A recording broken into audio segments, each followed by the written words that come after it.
I would love to welcome you to Suspending Support, the hidden architecture of the bra. It is a panel moderation here, or I'm going to be moderating your panel for you, but I guess as a moderator, I will be doing a little bit more talking than a traditional moderator. We will be here for an hour and a half, so 90 minutes. Um, and we'll try to have a little bit of a rest at the 45 mark, just so that we can sort of move around and do a little shake. But I'm really thrilled to have you here. Um, yeah, I think taking the time to spend time together and to learn and to recreate is a really beautiful thing. So I've been very, very excited, and I just really want to extend my thanks to each of you for taking the time to do this. So my name is Miranda Wickett. I am also known as Mimi. I am a body casting practitioner. I am an artist, a breast health advocate, and newly a prosthetic maker and movement coach. I've been teaching dance and drama and theater for 15, 20, many years. But I am the creator of Suspending Support and the window installation that you may have seen or will hopefully see at Broad Lingerie. The whole portion is coming to you as a part of DesignTO. Tonight's conversation really brings together sort of the thinking, the labor, and the care behind bras as designed objects and behind the bodies that they support. So we're really hoping to help to close that knowledge gap about our bodies and bras. We, again, aren't taught what it means to have a well-fitting bra or the body awareness and understanding of ourselves, our needs, our activities, our preferences. So I'm really glad that you're here, and I really thank you for coming and sharing your time with us. Before we actually begin, I really want to take a moment to share a few accountability and accessibility notes. So there are live captions available for this talk at the very bottom. So if you look at your screen down at the bottom, you will be able to turn on some captions. So if that is something that you struggle with or that's something you would prefer, please go ahead and do that. I will also have them made available on the recording of this as well. If you have any questions, pop them in the chat or hold on to them. I would need to write them down because if you're anything like me, you have a bit of a goldfish brain and then you will forget them. But if we do get into discussion, go ahead and just raise your hand or pop your question in the chat, and then we will get through as many as we can. I really hope that you come away with your questions answered. And I also want to reiterate that no question is silly, right? The taboo of undergarments is real, and it's really likely that someone else has the same question. So if at any point also you want to step up and run around or move around, that's totally understandable. If this is just an opportunity for you to listen, because there will be not so many visuals other than me like parading and charading around. There won't be that many visuals. So feel free to have your camera on, have your camera off. Obviously, with your camera on, we can sort of interact a little bit more. But if it's a camera off situation, again, totally fine with me. That is okay. I taught during the pandemic and everyone had their screen off. So it was like talking, it was like doing stand up to an empty room. It was a real hard one. So I do not take offense. Um, in that transition, I really want to take the time to acknowledge that we're gathering on land that is cared for by Indigenous peoples, including the Haudenosaunee, the Anishinaabeg, the Mississauga of the Credit, and the Mississauga of the Thames, the Wendat peoples, and the Gabrielina Tongva peoples, and all of those who have they've been ousted from their ancestral lands. I know that sometimes land acknowledgements could be cringy, but I really do think that this is a really important opportunity, especially when we're gathering as individuals, to recognize that colonialism and violence is still very much present in our lives, and it's important to me that we take ownership of that and we move toward reconciliation as often as we can.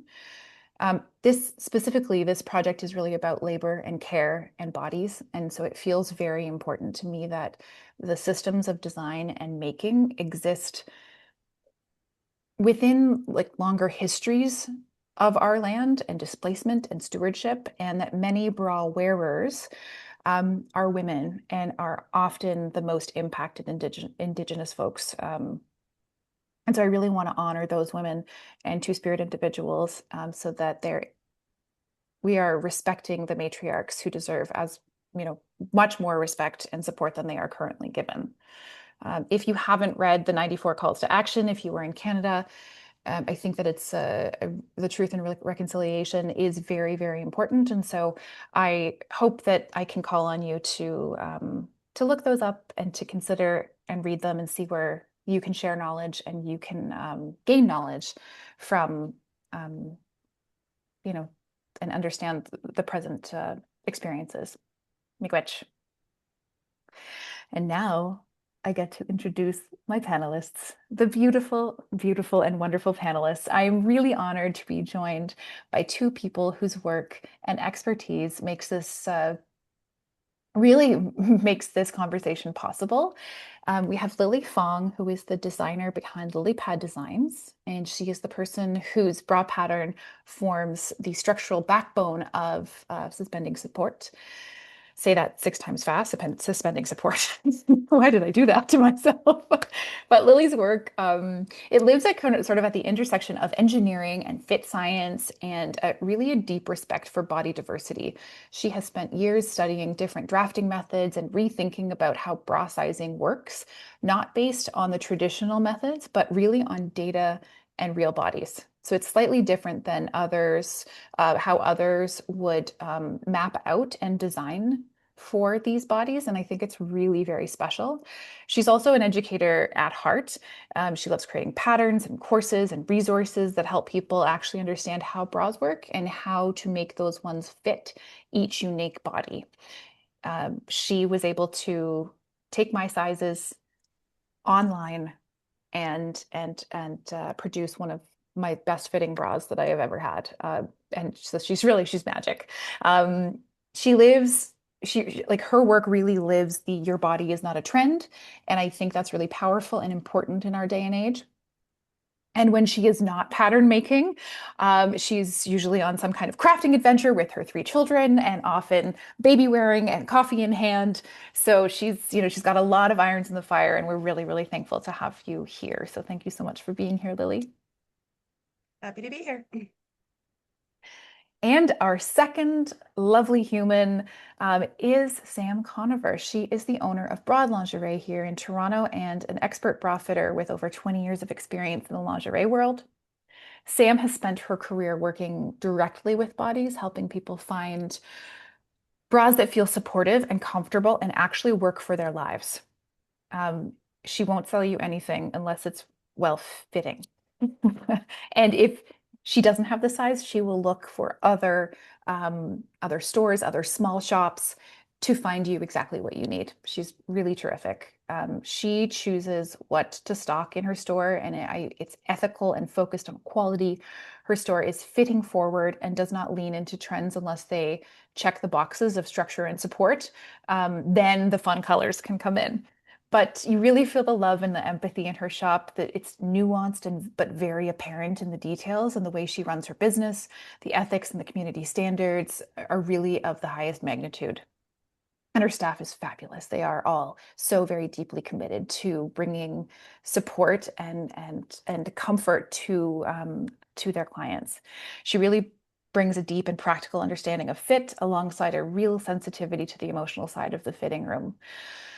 Before lingerie, Sam had a brief flirtation with museum conservation, which left her with a lasting love of vintage clothing. But I think that's why we get along as well. But lingerie has always been her true focus, and Broad is very much an extension of the care and her expertise. So thank you so much for being here, Sam, and for hosting the Giant Bra. Thank you so much for having me and for the bra. Oh, it is so silly, and I really love that. I think that a lot of my ethos, I have to tell you about me. I'm sorry. I kept telling people that I was like, I have to introduce myself. I forgot. I'm Mimi. I'm Miranda. I love making silly things. The things that I love to do happen to be to charm to disarm. So I really love this idea of silliness and whimsy and joy and authenticity so that we can help break up a wall between people or taboo objects like bras, like undergarments that we don't talk about, right? Grandmothers didn't talk about them, and then our parents didn't talk about them, and we're just again supposed to suddenly know all of this information. So I really think it's important to bring joy and silliness so that we can actually start being curious because you can't be inauthentic when you're smiling or laughing or enjoying yourself. So I do custom art. I do a lot of chest casting. I work with breast cancer survivors. I have more recently, and this is like a pre-launch, soft launch, have been doing nipple casting.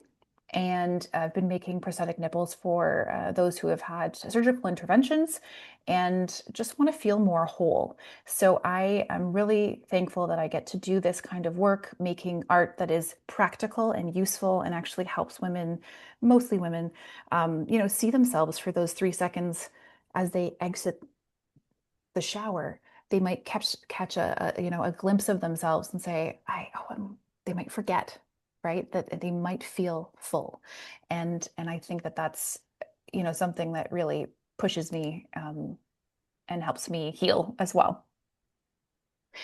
So it's going to be the three of us tonight with lots of information. I hope that, again, you will put all of the things in the chat. I'm just going to quickly go through that. And I am really excited about talking to everyone. But before we do that, I would really love to discuss bra basics. So I'm going to start with some of the myths, and my ladies are going to jump in and probably help me out here. I think it's really important to not turn this into a fitting lesson, but to give shared language to the conversation. So the first thing I'm going to start with is that bras have two parts. And I know that sounds absolutely silly, but bras have two parts. They have the cup, which is the breast volume, okay? And then they have the band. So the band is where the number happens, and the cup is the letter. So if that makes sense, the cup letters are only in relation to the band. So a D cup isn't a fixed size, it changes in relation to the band. So letters aren't absolute. And I think that's one thing that people misunderstand a lot of the time is that, oh, she's a D. Well, yes, but in relation to what, right? It's a really difficult sort of conversation about what does that mean? And we see that a lot with like singers and artists, and there's like so many songs about like rap and like double D's, and it's like ah! And I can't go into my rant, my educational rant there. So, do the girls have anything to say? Lily, do you have anything to say as far as, I'm sure you encounter these things very often. Can you tell us more about the idea of that ratio? Um, I think you've worded it quite well. The number is your band, so more or less your rib cage size. In modern sizing, a lot of the big companies add four to it. So if your rib cage is 28, they have you add four, so now your band size is 32. This is kind of a carryover from the older days when there was no elastic, when the first bras actually were made out of corset material. And so you needed to have positive ease, a couple of inches added so you could breathe. Um, However, the newer companies are kind of moving a little bit away from that. They might only add one or two. There are 1 or 2 inches as opposed to the full four, just so you have a little bit more comfort. And then related to, I believe someone had actually popped up on the question of, why is it, why do we keep getting pushed into sister sizes? Mm. And how does the cup get related into the band? And the long and short of it is Most bra companies, the sizes are graded where the cups and the band increase simultaneously. So if you start with a 34B cup, if you grade up, they're going to grade up in cup size and grade up in band size. Uh, if you fill out your entire chart that way, you're going to find that a 34B has the same cup volume as a 36A. Right? Mm. Because they are sister sizes. And so the theory of sister sizes is like, oh my gosh, my band size is sold out, but I could go, say, one size up, one Mhm. band size up, and one cup size down because the cup is the same volume as before.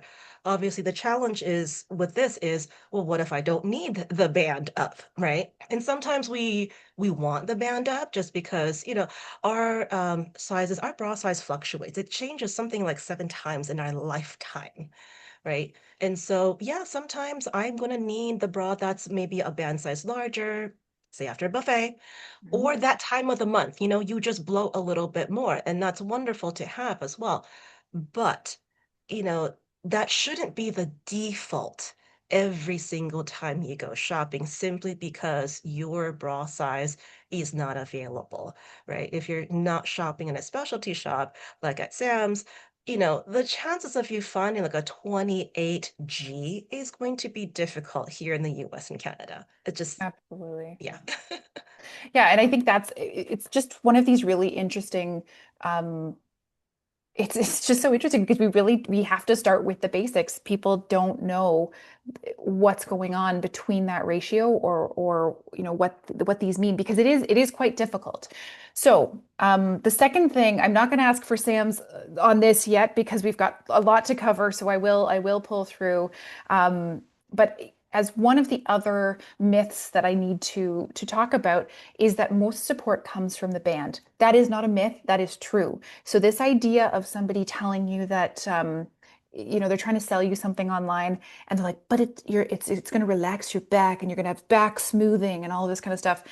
That's nice, but for when I think of that, I think of putting a house up, like a construction. Like we're constructing a house, but in the mud, right? If there's not a strong structure, if I'm not doing this on concrete, or like it's not concrete, but you want something stable to be around your band. You do not want that to be loose because it will mean that it's going to come forward with the weight of the bust.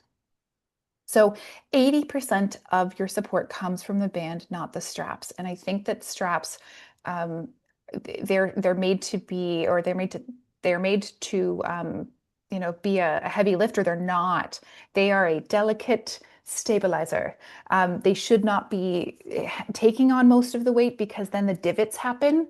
You say, I know, even though that I have this, I still have the divots. But again, I would be having huge neck pain if I wasn't actually supporting around my rib cage. So really that's what you need to really focus on there. And so the straps that are not being over tightened.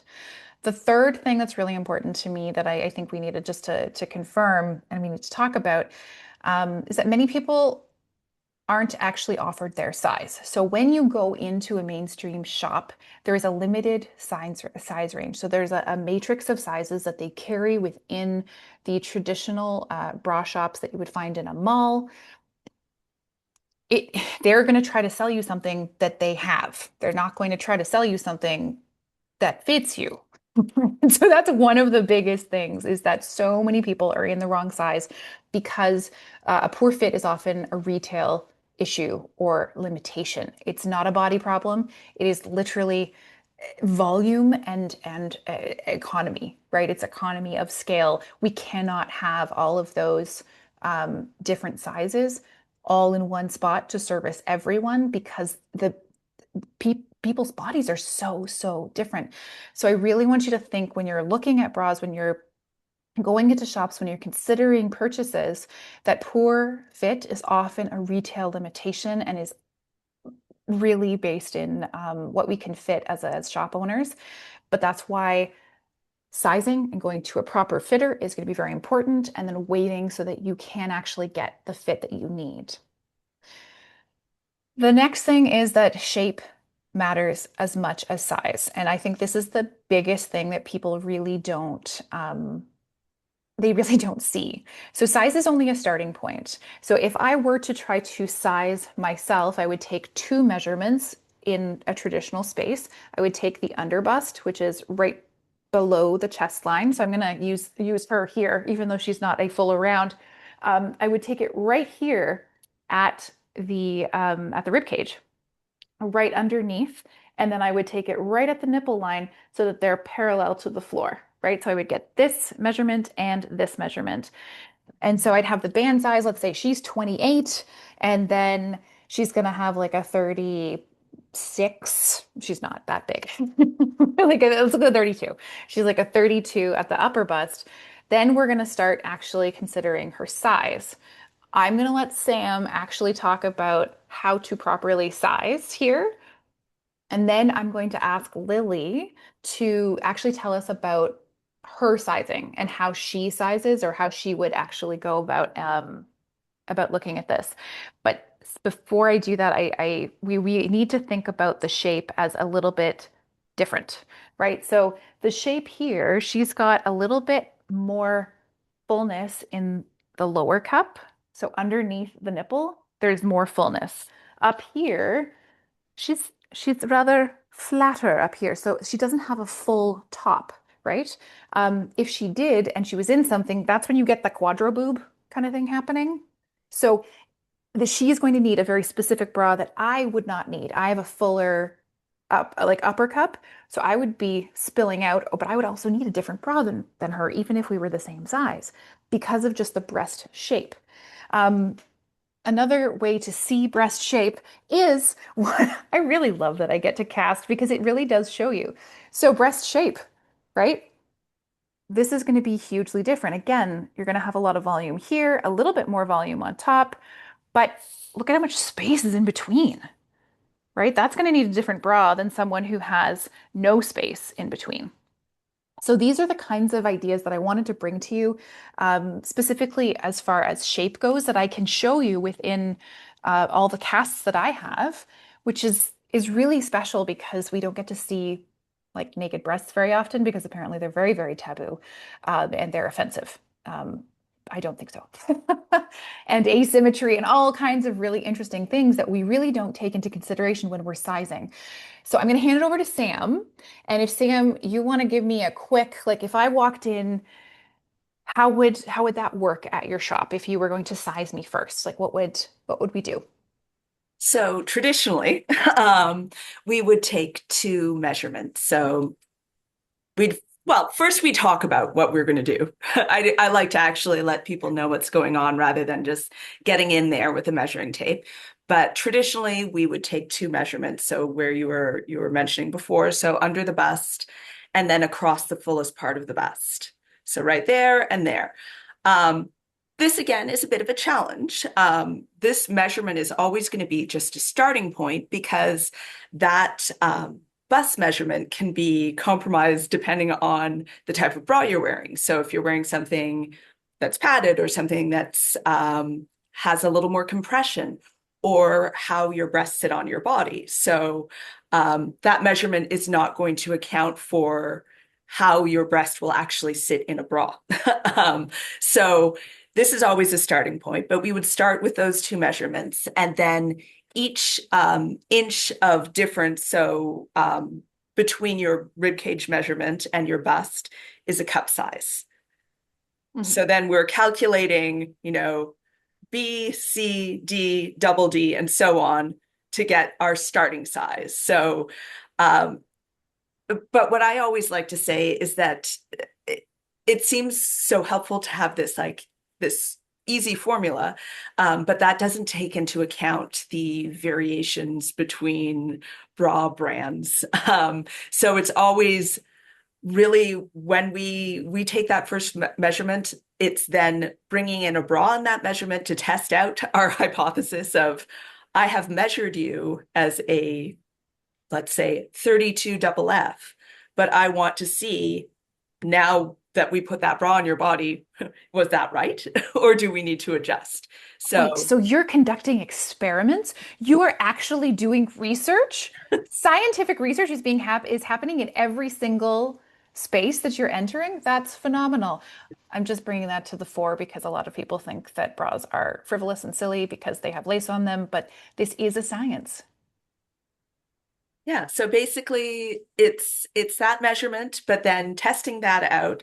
And then as you were saying, finding not just the bra that matches that size, but matches people's shape. So you were discussing a little bit about breast shape. There's also body shape. So it's not just the shape of the breasts if they're closer together, if they're more forward, or if they're more shallow into the body.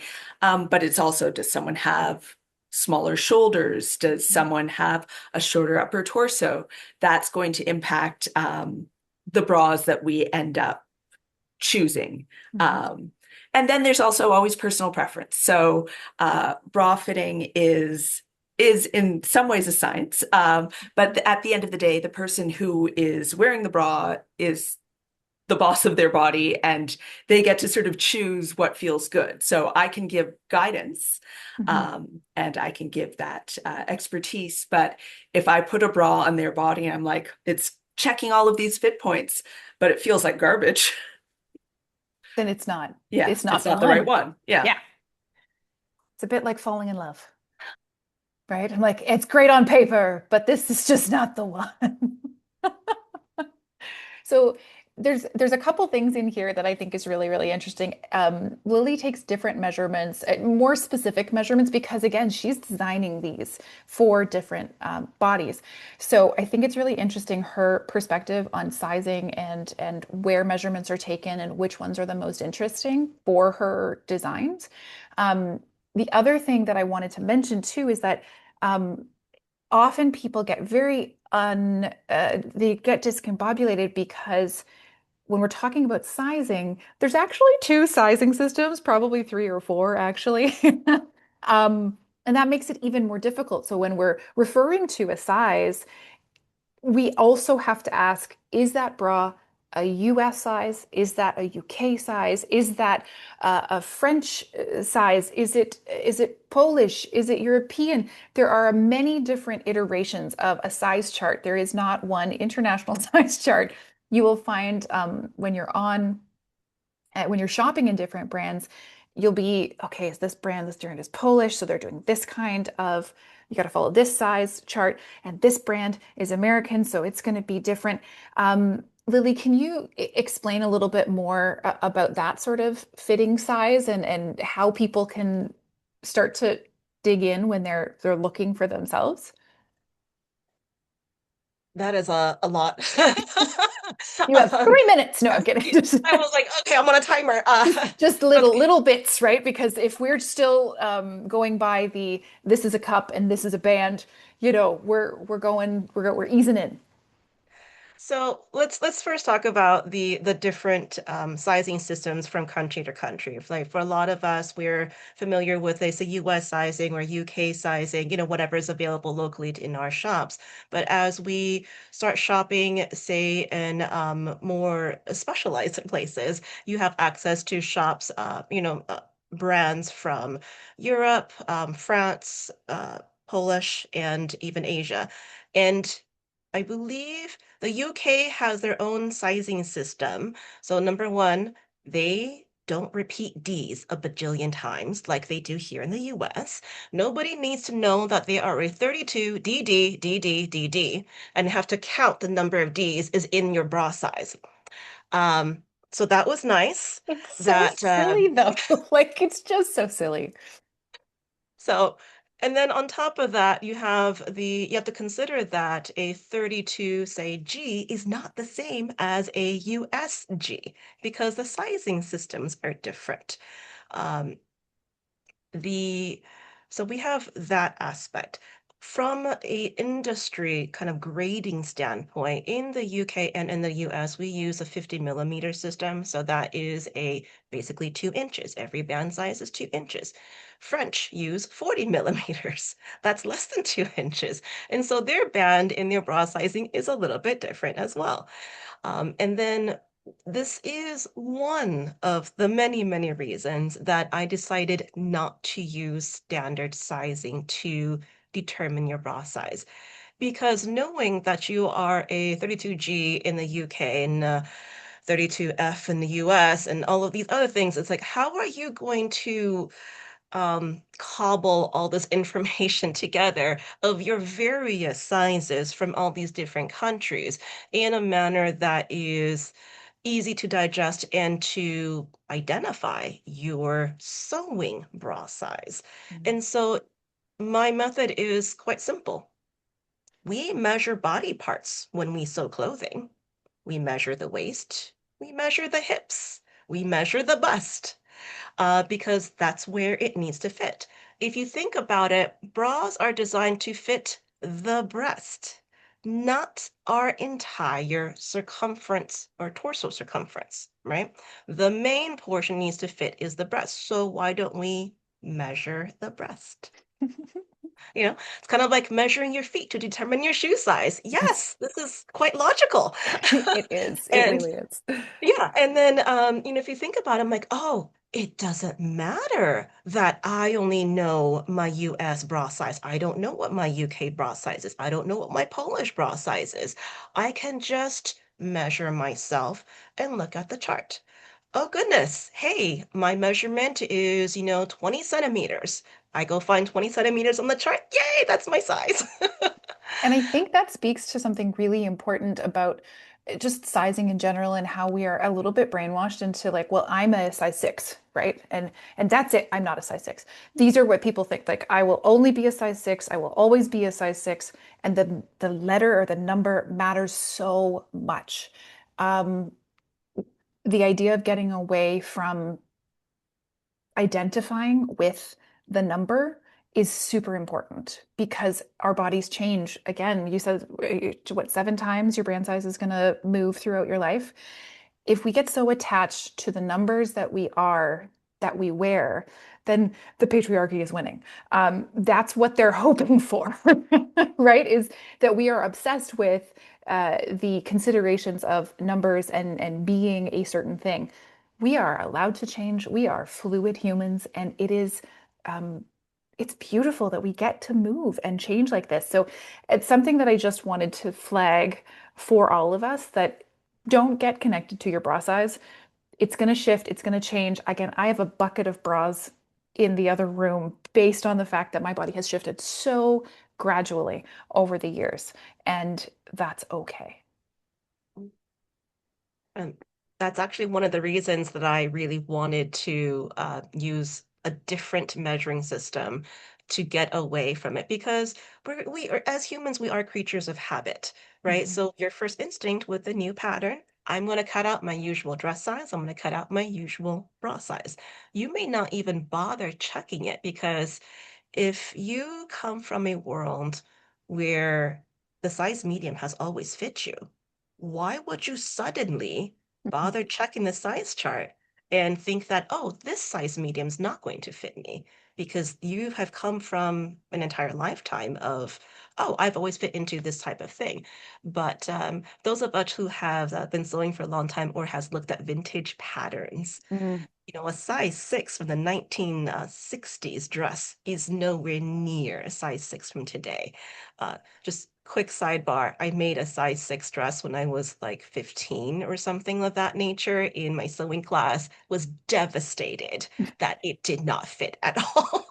Oh, I I'm was so I sorry. was like a size 2 and I was just like still just like, "Oh, 6 is gonna be fine." No, no. No. Yeah, vintage sizing and vintage patterns are so drastically different from traditional sizes. It's really crazy. Um, all right, so we have established, some basics, which I think is huge. Shape matters more than just your size, or just as much as size, that you often are not going to be offered your size in kind of retail. Most support comes from the band, and the bra has two parts. We have a couple more key ideas here after the measurements that underwires are not inherently bad. Um, some people are like, I hate underwires, they're horrible. And I already saw Liam comments, don't get me started, the disagreement with the shop person because the wire doesn't fit my body. I have walked into Victoria's Secret when I was a younger person. I would never ever set foot in there anymore. I'm sorry. But they would tell me that I fit into their clothes and I fit into their bras. Nope. There's not even it's just what they wanted to sell me. And of course, those underwires are going to poke weirdly if the bra doesn't fit. So the underwires are designed to fit right here underneath. And again, if your breasts are too far, or not too far, there's nothing wrong with your body. If the underwires are too wide for your body or for your frame, they're going to start poking in. Or if your breast tissue comes into here, they're going to land on the breast tissue. You don't want an underwire on the breast tissue because it will pinch. But it's the underwire. It is not your body. It is the shape of the bra. There's all kinds of other things, but I please don't vilify all of the underwires because they do great, wonderful work, and they are really helpful if they are sitting in the proper place. So the pain usually comes from a mismatch of the body and the style instead of just the underwire themselves. So that is the one thing that I will say in support of the wire. But I know that can be a major issue for some people. And as Sam said originally, comfort is key. Comfort is queen. It's if something is technically right but feels wrong, trust your gut. That is everything about body awareness that you should always, always, always, in all areas of your life, really feel in your gut. Then this is not it. Move on. That's just not what it's going to be. You should feel comfortable. When I was putting up the giant bra, there was a woman in Sam's shop, so I got to hear all of these lovely conversations in the fitting rooms, and I was like over the moon, so happy to be a fly on the wall. And one woman was like, "Nope, I will take it. You can take my bra and throw it out. I'll just take the tag off. Is that okay? Can I leave with it?" And this is so awesome. That was the what a wonderful gift to have someone feel so comfortable that they are so excited that they can't not put it on and wear it out of the shop. This is like, when you're 6 or 7 and you got cool new shoes that light up and like you need to wear them out of the store. This woman was in her 60s and she was thrilled to wear the bra out of the store. And I think that we should all be so excited about putting on a bra. So those are the context setting that I think is just the really, really basic stuff that we need to look at. Although again, even the basics are very complicated. Bra math could go on and on and on, and we could have a very long conversation about much of this.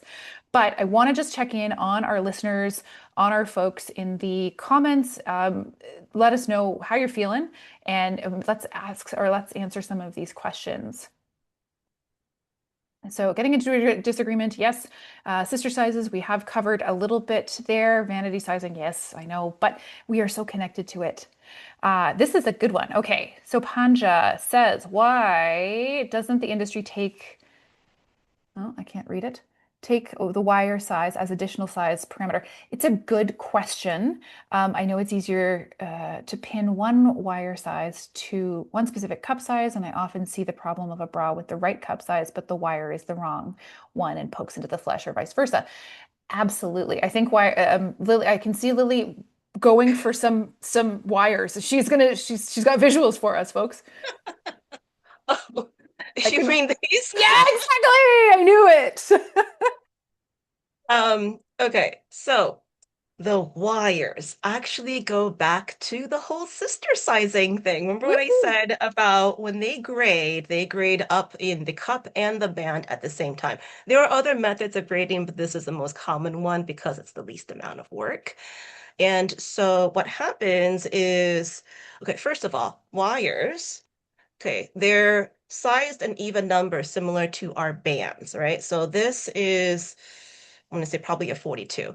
Um, let's just say this is a 42 wire. It is called a 42 wire because this is the typical wire that is used inside a 42B. The industry standard to this day is still a 32B cup. Everything graded from there is still based on B cups.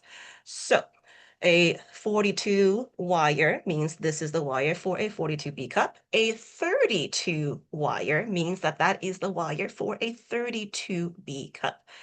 Now we bring back this notion of sister sizing.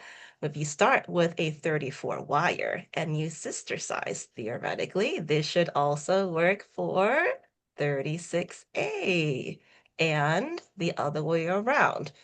32C. Now, if we continue on the spectrum, 32C, 30D. So you're talking about someone with a 30-inch rib cage still using the same 32 wire as someone who's 32 inches around, as someone who is 34 inches around, someone who is 36 inches around. Now you can see why the wires wrap around your back for those of you with smaller frames, right? Because it wasn't intended for you. This was sister sized up and down multiple times. Not all brands do that, okay? Um, there are certain brands, am I allowed to say like brands here? I don't have any connection with I them, don't so I see think why it's fine. not. This is an educational, hands-off Okay. kind of situation. So go for it. Yeah. Okay, so panache has some very, very narrow, very strong, very straight wires that are a lot more up and down. So if you look at this wire, in fact, you laying it on my face, you can kind of you see that it kind of curls out a little bit. It's not quite a semicircle, right? We're not talking about a Mhm. circle cut in half. And it's not perfectly straight here. Panache wires are generally more vertical like this. This favors people who have small rib cages. This is more of a standard, sometimes they call these day wires, they call these regular wires, where they're a little bit wider. And when we put our bras on, the wires spring open like this, right? So this springing motion provides just a little bit of tension against the breast to kind of like push it over. Because the purpose of the wire is to gently contour the breast, okay? Official. The goal is to gently contour the breast to aid in support. Uh, so that is the main reason why your wires may or may not fit. The most basic version. Now, to make this more complex, I had alluded this earlier. This is a regular wire. They have vertical wires. They have shallow kind of rocker wires that are much, much wider. My friend Jennifer has invented some flat bottom wires where the bottom is perfectly flat. That is not available in retail stores Eh. because some of us, you're just more flat on the bottom. This Mhm. will basically gouge into your Mhm. rib cage for Mhm. some people, right? And so they just kind of flatten it out right there to fit a little bit better. There are a myriad of different designs. And of course, like everything else in fashion, there's no industry standard. No industry standard for wires, no industry standard for the sizing, for materials, for the length. You can basically do whatever you want.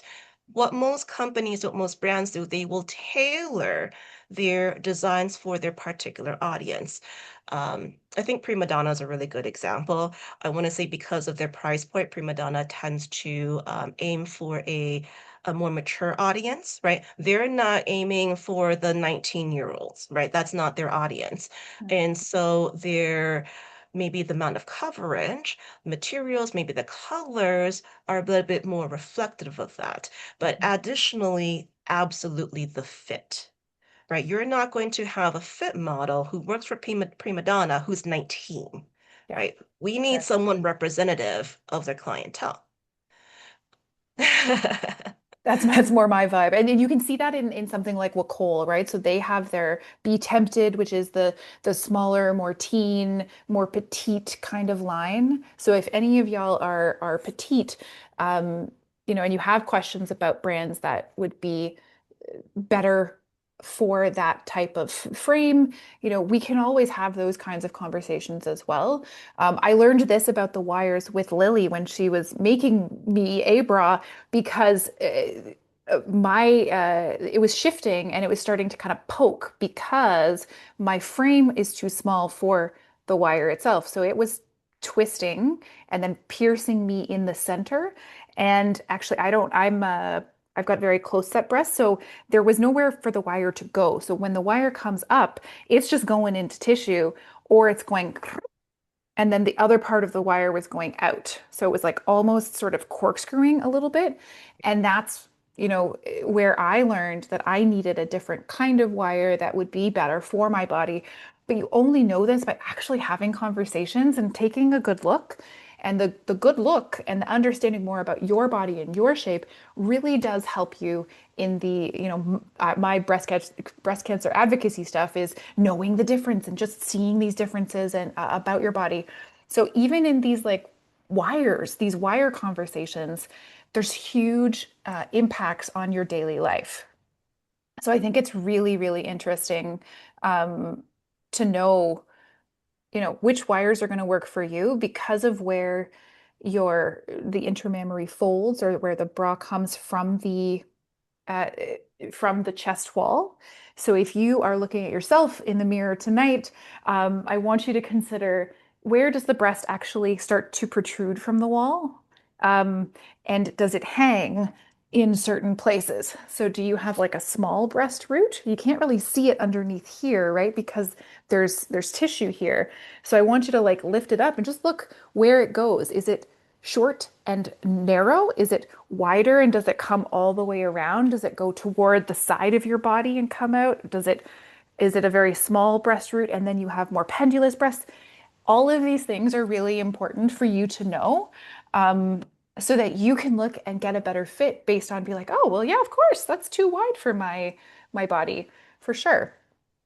So while you were speaking, Lily, I saw Amanda being like, with her. So we were learning stuff, which is really great to know. Um, but yeah, wires, wires, wires. Let's see, what other questions do we have? I know it Uh, sounds crazy, but being in the industry for the last 8 years as a consultant, I don't know how I skipped on the wire like difference. I don't know if that was ever explained to me, but all of a sudden I was like, "Oh my God!" I'm of like eight course. years of doing this, and then I just not to be blind by it, but I guess it never was uh, explained that way. Because I've only been in custom settings, and the custom sizes have been from an A to an O for UK and American sizing and gone from a 28 to a 56. So where I was at the company beforehand, we I always had access to custom and not doing sister sizing because I'm Mm, fitting exactly how the client is at. So as you're describing this, all of a sudden my brain just goes, "Oh my God."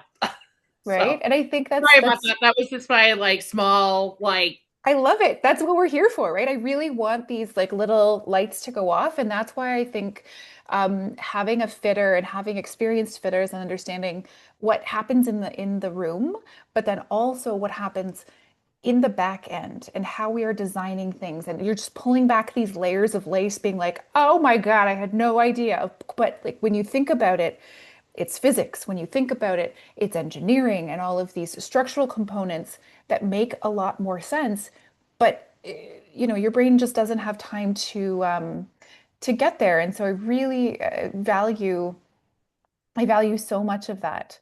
Um, from the making kind of standpoint, Lily. So I really, really appreciate it. Okay, so we're going to move just quickly to some of these. Again, patriarchy and manufacturing, absolutely. The number of bra wires that break through the fabric and poke me in the armpit has been exhausting. I don't want this to happen to you anymore, Karina. Does this help? Is this helpful for see, this is where the wires are the problem.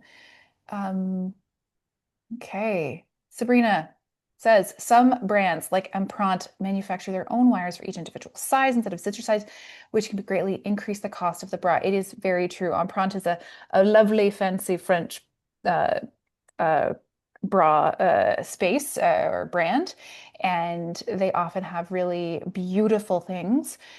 Sam, do you have any experience with a lot of Empreinte? I Uh, don't know I've seen any at your shop. I don't carry that line, but I've worked with them in a previous life. And yeah, Mhm. so they're each wire is its own size, which in some ways is a plus, Mhm. but in other ways is a minus. So when that bra works for you, it works for you. But the Mhm. challenge is, for example, if someone was fitting a 34F in the cup perfectly, but that band felt a little tight, and you would want to then go to the sister size of a 36E, you're now faced with a whole new wire shape. Right. So sometimes you could make that shift. Sometimes it's suddenly, oh no, this bra doesn't work as anymore. So I find for those when it worked, it's an incredible brand. But there's because things are so specific, it's harder to shift the band size because there isn't that connection that you usually have. I didn't know that about Unprompt, but that solves so many of my questions because I had at one point in my physical journey, they were fitting so beautifully and I really loved the shape. And now I'm like, it's just not going. So I didn't know if it was a manufacturing thing, but it's probably just that they're not, I'm not in that specific size. I've been going again based on the previous experience that I've had. And so it's really, really interesting to know about Empreinte. And just to go Yeah. from there, I think that's I think the question was originally something along the lines of like, why don't we measure by the wire size? And I think it's just, again, the economy of it, where that would mean if we're saying here's a bra company that and that's what they do. So Mhm. they're measuring the band, they're also measuring the wire, the cup depth. That's going to get expensive and complicated. So as Mhm. Lily was speaking to, instead you'll see brands that are specializing in a different wire shape. So I have a prima donna here, I love that there's more visuals. which is wider, a little wider in the wire. And Mhm. then I have a Polish Eva Mihalik. And if I'm Mm. holding them up, they're both actually, they're not the same size because then we can go into the fit, and the fit of both of them is completely different. But this wire is like maybe a centimeter wider compared to the prima donna. Mhm. So you get different wire fit in different brands, and sometimes even within a brand. So I'll see, for example, within a Lomi, a brand we really love, they Mhm. have certain styles that have a wider wire and certain ones that have a little bit of a narrower one. So I think would be wonderful, but because everything costs money, the challenge is doing so many different sizes and shapes in one go. And instead, I think a lot of brands choose to sort of specialize. When we're talking about something like Alomi who have different wire shapes within their series, do they specify that like Iwa Michala? Does she, I know that she has like a BF and a BH, and so I know that whatever style she's going to bring out fits me nicely because I've tried them on and that is a good shape for me. Does Alomi do that with their like Charlie comes out with a bunch of beautiful things and Charlie's always going to be sort of the same compared to like do they specify those kinds of things or is that just something that bra fitters know? A little bit, and not always accurately. So they'll say, "Oh, this fits just like Matilda." I'm like, "You lie. It doesn't." But there is a little bit of information there. So, and again, it's not catching the full range of wire shapes that exist. Mhm. It's more sort of here's a wider wire and here's a slightly narrower wire. And No then wonder. Eva Mihalik, she's using a few different wires, but I find most of her sort of style codes are more for the Mhm. shape of the cup. Mm. So Mhm. the BM is sort of more of what I would call a balconette shape, and the PL is more of what I would call a plunge shape. And so that's more what she's speaking to. She will be using different wires for that, because for a plunge, you'd want something that is shorter between the breasts versus a balconette where it's going to come up a little bit higher. Yeah. But it's still, for the most part, in this realm of narrower wires, versus the sort of French, Belgian, UK wider wires. Right. And that's just something that we kind of get to know after being around the brands for a very long time and seeing all of their outputs, right? For all of you, BM is a style. It is not a bowel movement. I wanted to make sure about this. They are Polish, and I don't, those little things will kind of get lost in translation. And also, I wanted to see all of you smile. So I think that the outcome of this is everyone just has to do Lily's sewing courses, make their own bras specifically for themselves because they will have a much better fit. And she's a great teacher. So everybody get your sewing. The next time we meet, we're going to do a sew along. Actually, I do have a question related to the wires. In my mind, the brands, especially the smaller brands, tend to come out with the same style over and over, but just in a different fabric. If that is the case, seasonally, Panache Clara, Oh, yes. different different fabric every time, right? Yep. Different color every season, but the fit and the wires, everything should be exactly the same. I don't know if that's the case with all of them, but from a drafting perspective, that makes sense to me, just because technically the pattern, the base pattern of the bra is exactly the same. You just change the fabric. Mhm. So you should be able to just pick up a Panache Clara in your usual size and it will fit exactly the same size. Should be, unless it's Mhm. black. Right. Okay, so that's one thing that we need to hit home because y'all, I love the Allure, right? So the Panache Allure has this beautiful like full cup thing and it's so pretty, except they just don't have the matching high-waisted underwear. I want really high-waisted underwear that they do not have ever. Um, but that's beside the point. Every time they have it in different colors, it will fit the same.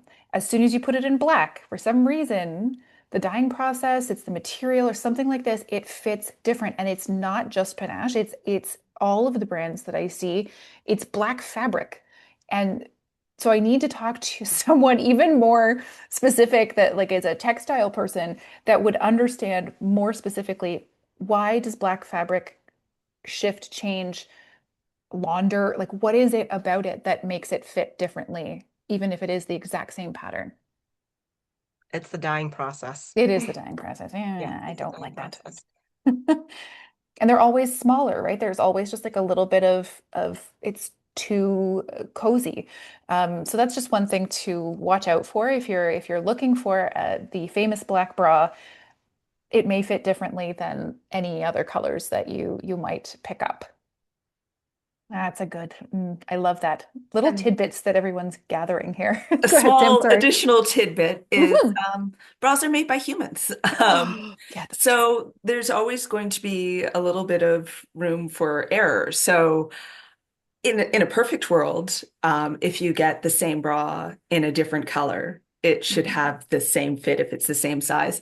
But every once in a while, there'll be these tiny little variations. I often have a thing. I joke with my staff. I call it Sam's conspiracy corner, where I'm convinced a bra is fitting slightly differently than before, and you'll see just tiny little changes where I'll have two Matildas in 32 double G, but one just seems like just a millimeter smaller. And Mm. they're both the same color. So there's always room for a little bit of error. Sam's conspiracy corner. Guys, we can run with this. We can do this more often. We'll have to meet in Sam's conspiracy corner. I enjoy that. This brings up a sort of a connection for me and a bit of a segue into cost, right? The idea that humans make bras. They are all made by humans. All of our clothing, right? Anything with a seam, somebody is sewing really, for the most part, especially bras because they are so specific. The seams actually act as support beams, and they are, so when you see a vertical seam, so that's like anything from the fold up to the top. I'm like, I gotta move my screen or something. Oh God, it's charades with Miranda. So there we go. So these seams here are really important, but they are actually a structural element of the bra.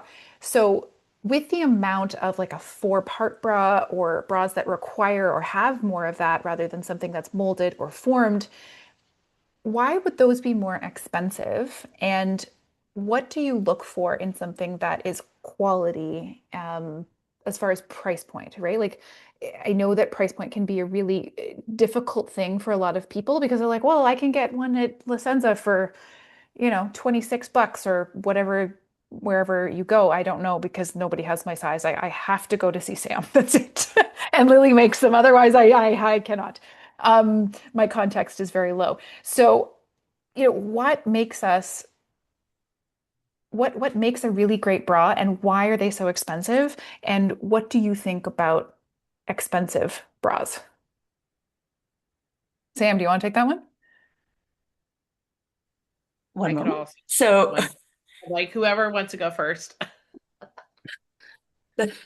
I think there's a lot that goes into it. So obviously having a bra that is in more parts is going to take longer. But what I would say is important is the research and development is also an important angle. So knowing that a company has actually thought about the bra.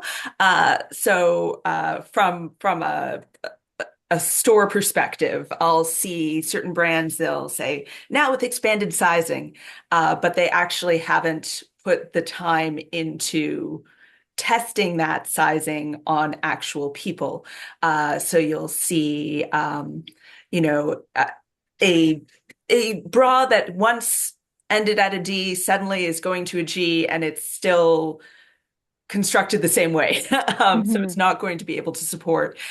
So I think that there's people need to know that there should be money going towards that, the wear testing, the research, the making sure that all of that background of actually making the bra is going forward. So I think there's this tendency we think of design. Yes, there is the like aesthetics, but as we've been sort of discussing, there's engineering behind it, and there's the pattern drafting behind it. And I think I saw something pop up in the chat, and I'm sure Lily could speak a little bit better to this because I'm my sewing is atrocious, but drafting a pattern, you'll see, for example, in plus size clothing, often you'll see suddenly the shoulders are out to here.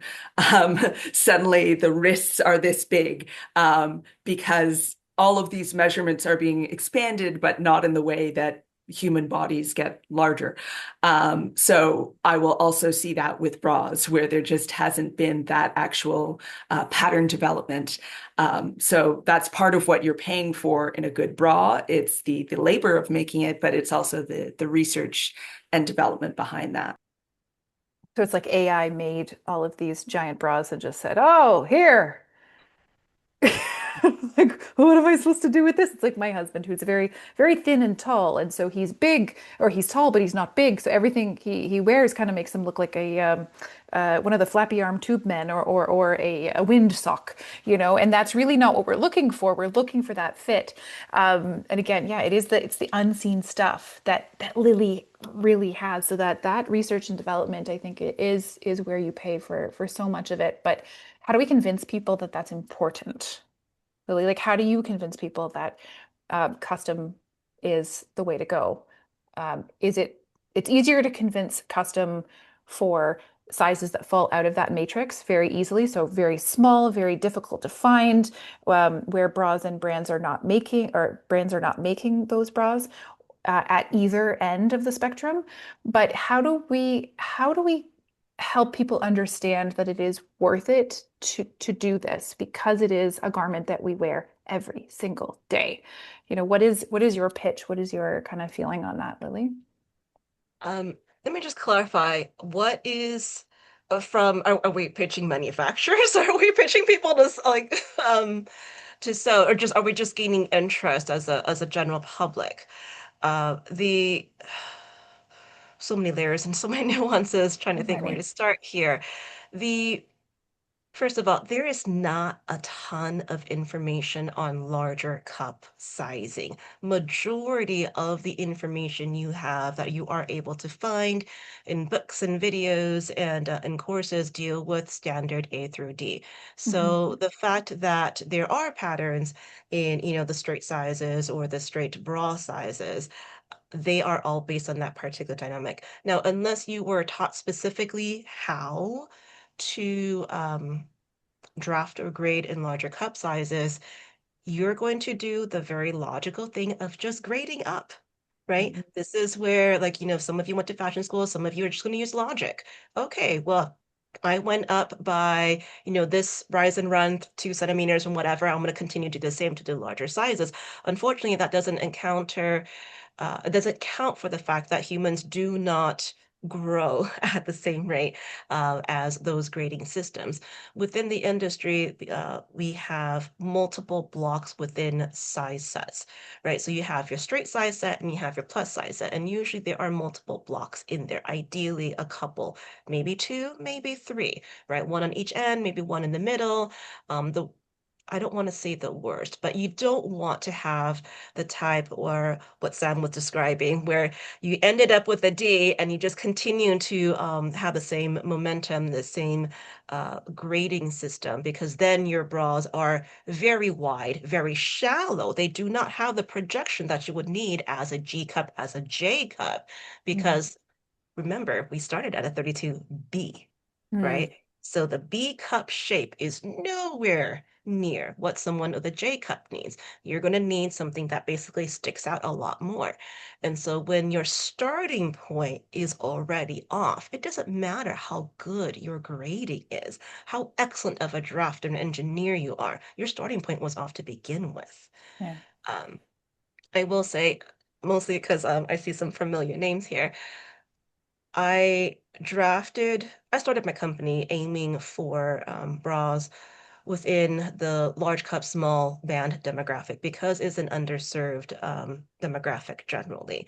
But I found out very quickly that people were asking for, hey, can you extend it beyond the G cup? I'm a J, I'm a K, whatnot. And I said, I will try because now I'm going into uncharted territory. I was able to take a class, have professor walk me through plus sizes. So D through G, I had a teacher to walk me through it.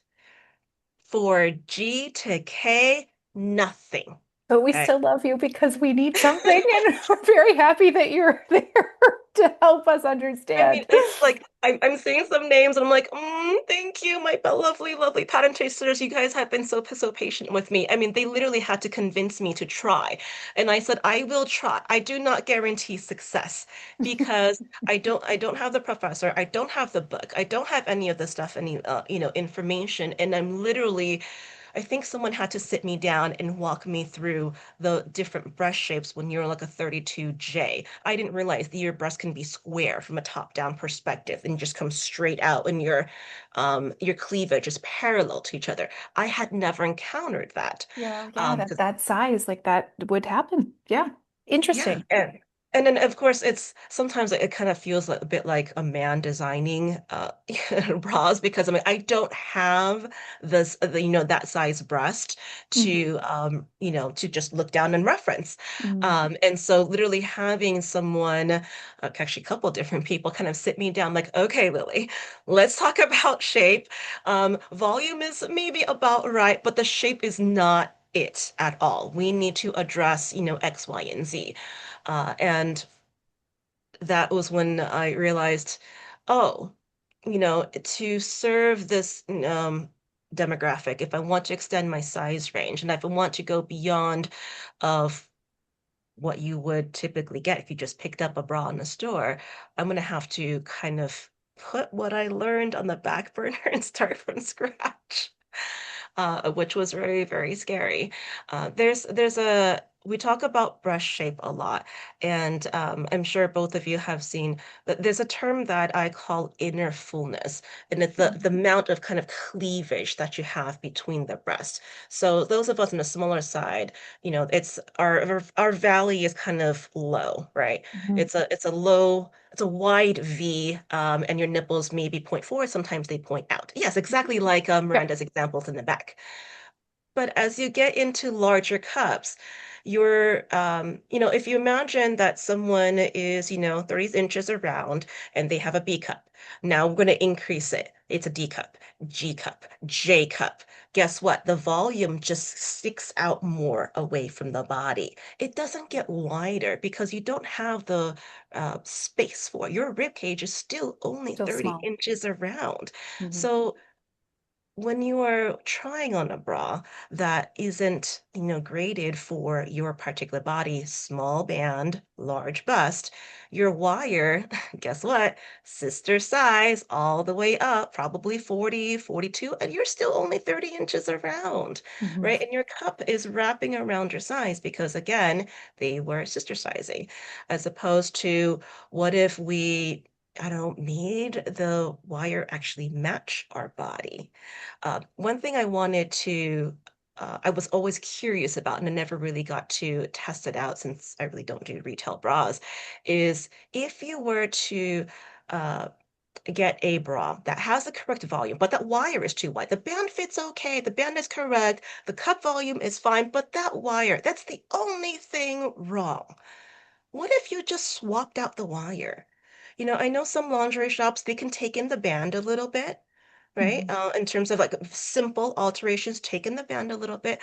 I keep thinking, what if you offered, the ability to swap out a wire? I don't know if that's feasible because you're not taking anything apart, right? You're opening up a small hole where the wire would be, Mhm. pulling out the wire, popping in a new one, and then closing it back up. I'm just throwing it out there. I kind of wonder, would that solve a lot of issues? And I know that we've done that, right? So we were having kind of an issue with my bust and trying to figure out which was going to be a better option. So you did, Lily sent me the bra and she sent me two different wires to pop in and to pop out so that I can kind of see the comfort level of them. And that did really work for me. And my gorilla sewing, I was able to kind of pop those back in and find the better shape for my body. But yeah, I don't know if it would work for everyone, but it was a really interesting um, kind of theory practice. And again, so this is all very like scientific theory, right? We're going into things where we're not quite sure because things happen, they continue to happen as they have always happened. So this idea of saying we're going to start from the basics again and just um, recalibrate our ideas about what bras are, how they fit. And so I really appreciate how that iterative practice that you have, Lily, is so important to us finding difference and forward thinking and shapes or helping for people to find these shapes because it's a real slog if you are in a different size. I've had a few folks come to me with a larger band and a larger cup. And I do have a question here in the chat as well.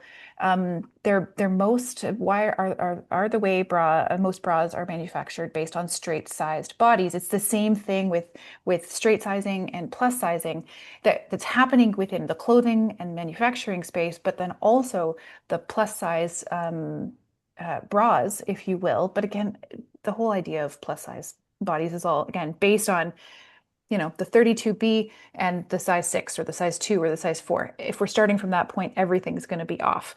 But why is it harder to find better fitting bras for a larger cup and band? Fair question, because it's largely because we don't understand. We don't understand, right? There's people aren't putting money, they aren't putting effort, they aren't putting research into those areas because of, I think there's a whole host of social, economic, and things that are based in media, but like the majority are not a size two. So I think this is really that's a very political question that makes me quite angry. But that's why we have to keep talking about it and keep fighting about it. I think largely why it's harder, and I'll speak to this, and y'all, if you want to jump in as well. Uh, with that, I think that obviously we have a lot of fat phobia, and I think that it's women have largely and for a very long time been good girls, and we take up space. We don't take up space, and we don't say if we are uncomfortable, and we are okay with stuff that's all right, right? But what if we started taking up space and demanding excellent fit and demanding all of these things? Would that change? Because I really do think that we would. Um, I think it has to do with a patriarchy and a femininity kind of displacement, and I think that it's a really very political issue for me. But I see Anna jumping in, ready to talk about this. Anna is a fitter at Broad as well, and I know she's going to have some really cool things to say about this. So Anna, take it away. Hey, this has been such a really great conversation. Yeah, basically the whole thing really comes down to fat phobia, and not enough research is placed on what we can do in order to fit like fat bodies better, right? Like, and it's also when you come down to it, like plus size people and fat people in general are so underserved in the fashion industry. And as well too, as a full-busted person who works at a full-bust lingerie store, right? Mhm. It's even more underserved. And then on top of that, there's this massive assumption that's just like every single fat body is shaped the same. We're all, you know, every single person has the same proportions, right? Like I am a plus size person with actually quite a small bone structure. Fine and like very projected. Finding the right bra that fit me was such a long process and such a process of I was in a lot of pain at certain points. I was in, just like various different things, right? But it was finding the right thing that actually worked for my body was just like the biggest game changer ever. I was like, oh wow, wires can feel comfortable on me. I work best in Polish bras and this one specific bra, right? And I work with so many people, and it's such a disappointment to have to go to them and be like, hey, they just don't make this in your size. And you know what? They absolutely could. They've just decided to stop this band at a very specific point, or they've decided to stop this cup size at a very specific point, and this could totally be your perfect bra. But you might need to leave with it with an extender, or even I've worked with people where it's like, this is the thing that's going to work best for you. You're going to leave with two extenders on it, and that's really, really unfortunate. But it ends up being a really, really fabulous fit otherwise, right? But it's just, yeah, I could talk about this for hours and hours and hours, and Sam has certainly heard me rant about it endlessly, so. But I think it really speaks to our humanity, and I don't think that that's something that straight sizes fully understand is the difficulty Mhm. to find something that fits your body, and knowing that there is nothing out there for you, or thinking that there is nothing out there for you is crushing, I, right? I It's do also want to touch to the point though that there are folks who are in straight sizes who there is nothing out there for them, yeah. right? Like everybody is so, so, so deeply underserved unless you are, you know, the magical 34B, but I'm not sure I've ever seen one or met one, in the wild before. And it's really unfortunate, and it's really disservicing to all of us, and really, really heartbreaking, to go in somewhere and be like, I work in a lingerie store. We have, you know, 150 different styles of bras. Guess how many work fabulously on me? One. There is one bra that I buy in every single color that it comes out in, and Mhm. it's my go-to, and it's fabulous and it's comfy and I love the way that it looks, but it's just like there's one that works really, really well for me, and I feel blessed to have found that singular bra, right? But, you know, everybody is so, so, so deeply underserved. And in terms of comfort and style and color and shape and et cetera, right? And I think there's this thing that I say all the time in fittings too. The only constant about a body is change. Mm-hmm. So if something works really fabulously for you at one point, it might not work for you forever.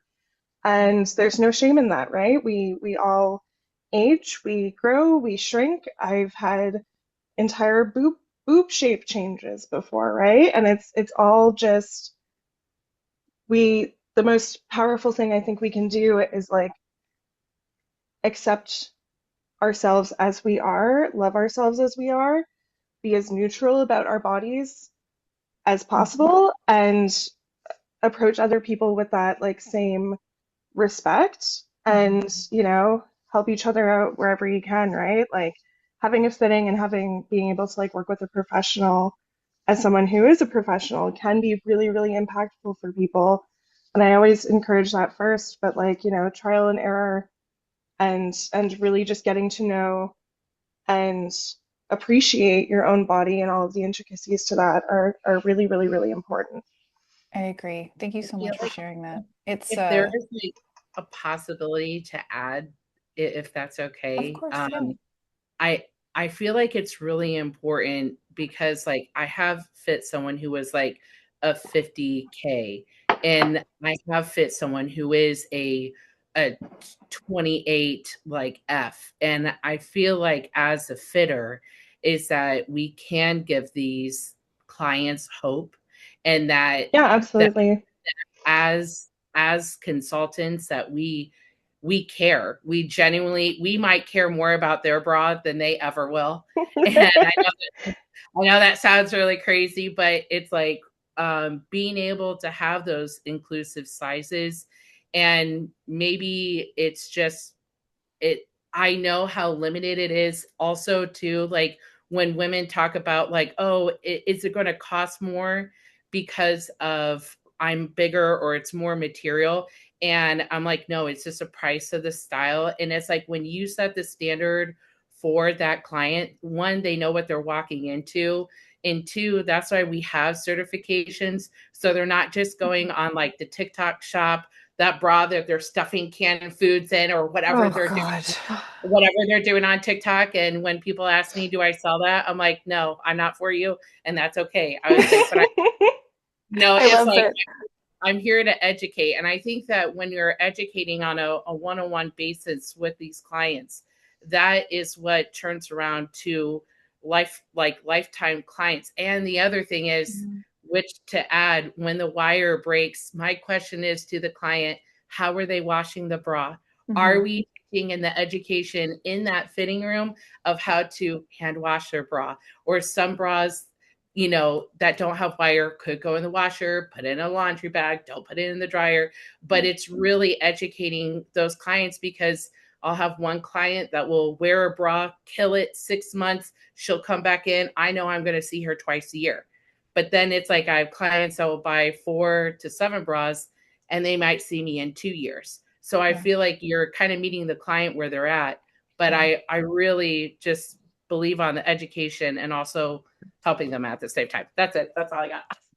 Thank you, Amanda. Right. Yeah. And I really think that, we got to lead with empathy everywhere we go. And I think this is why I really wanted to have this conversation. I really wanted to create the giant bra because I want people to see things and actually be curious about how they can help themselves. And I truly do think that if we talk about these things more often, they become less taboo.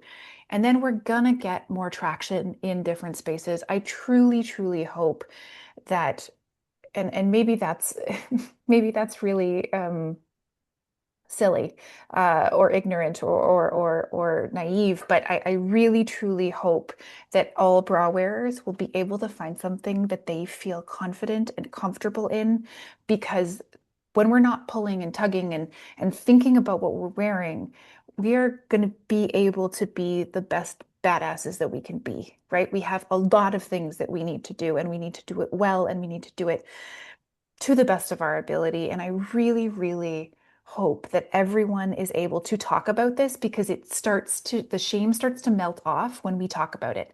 If I know that Anna is having that problem, then I am not by myself.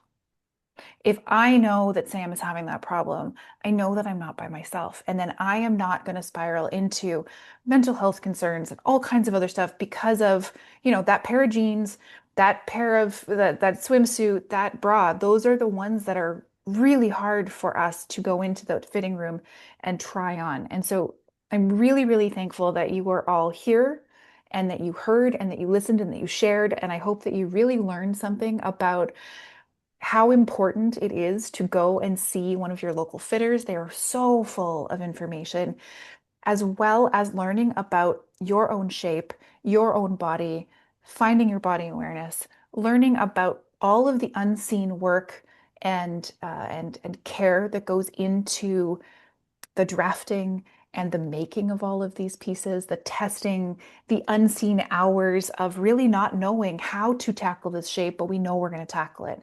Lily does it for real people. I do it for giant bras. These are the things you don't know how it's going to end up, but you are willing to do that and you are willing to go there. So I want to say thank you so much to Sam and to Lily for your time, for your expertise, for sharing all of those things. I am deeply indebted to you and so, so thankful that you are here to give us this information. I only know as much to get myself really in trouble, with bra making and patterning and I don't get to see the fits every day. I do get to see the bodies that go inside those bras and the struggles and the concerns that so many of us have and so many of us share. So I'm just really thankful that all of you took this time and were here with me. And I hope we can continue this conversation in different ways as we go forward. If you would like to, I will send this out to everyone. I will add a couple of slides. And it will be available. I will email everyone at the end, and we'll send all that information out. And Pancha, there was a couple questions that were not answered, but I will get those for you. And Lily, you've got to go because you've probably got to pick up the kiddos. Um, No, you, I have 2 points I think oh it should yes, be I should add that are kind of important. please, please. Um, yeah, from the question of why aren't there more bra sizes available, from a manufacturing perspective, it's just a numbers game. It's whatever will sell. Yeah. There is one and only one manufacturing plant here left in the US that manufactures bras. Um, they're the ones who make Victoria's Secret. That means every other brand is either sewing it in-house. There's a company here in LA, or not LA, in California that sews it in-house and then sells it to independent specialty shops. Wow. But everybody else, it's from China. And if you're ordering stuff from China, there is a minimum, and their minimum is per size. So we're not talking about 5 of 34B cups. We're talking 20, 30, 34B cups. And then you want the full range? Sam, you have 150 styles. Each Mhm. one of them has how many sizes? That is a lot. Okay, like my own bra patterns, I have over 150 bra sizes for one style. I absolutely cannot afford to manufacture my own patterns, Mhm. because like I don't know what cells are. And so in the end, please don't feel offended. It is just a numbers game. They are playing to whatever sizes that sell the most. And yes, that is going to be the usual size set of A through D. Now, I will say this, the people I encounter, and probably the people that Sam encounters as well, they're not representative of the US population. They are representative of people desperate enough to go seek professionals Mhm. because they needed a bra that badly, or they have been uncomfortable long enough, right? Because there are a lot of us, you think about when we were 16 or 14 or however young we was in our very first bra, you probably didn't go into a nice shop like that. You went into whatever, or in my case, like your mom threw a bra at you. Here you go, put it on. Didn't bother sizing you, just, close enough sort of thing. So that's number one.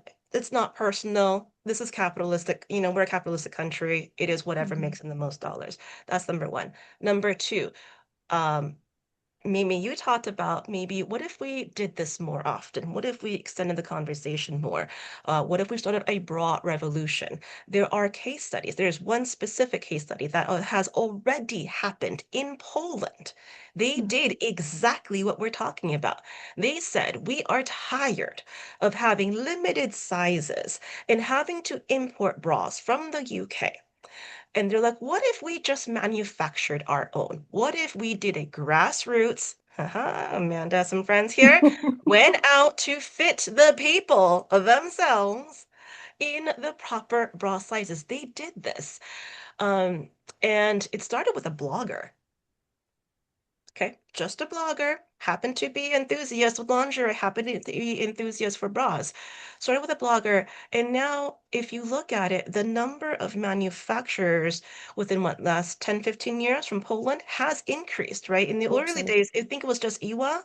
And Mhm. then now you've got avocado, the other Iwa Ava, all these different companies have popped up, like a lot more here in the US and probably in Canada as well. And so, yeah, they're kind of going through a bit of a revolution as well because they told them, hey, look, we've got people here who would need bras. We've got people who need bras that are unlike Mhm. what we have typically seen in the brands that are imported. So let's devise our own, which is why, for those of you who tried Polish bras, the sizing system is so, so different, Mhm. right? And the band is probably a lot firmer than you're used to, and the cup is completely different than what you're used to. So a bra So, revolution, a renaissance, if you will. So this is where it's starting. This is amazing. Yeah, but I mean, again, I'm going to send out this information and this talk to the list of humans who have come tonight and those who have registered. So if we want to keep in touch and we do want to keep talking about these opportunities and see where we can make change, I think that I mean obviously this is my jam. I'd be thrilled and I'd be really honored to help and start to aggregate all of these things. So I really hope oh, flat bottom monitors, perfect. Yes, okay. So I'll go through all of the chat too and make sure that we have the answers we need. But again, yes, those are very, very important points. I'm really glad we went slightly over. I apologize, everyone, but I'm really glad for those bits of information and all of your expertise. Thanks for making this happen, y'all. It's really tickled my heart, and I'm really thankful for each of you being here. So yeah, we'll see you soon. Be thank well, stay warm because it is very cold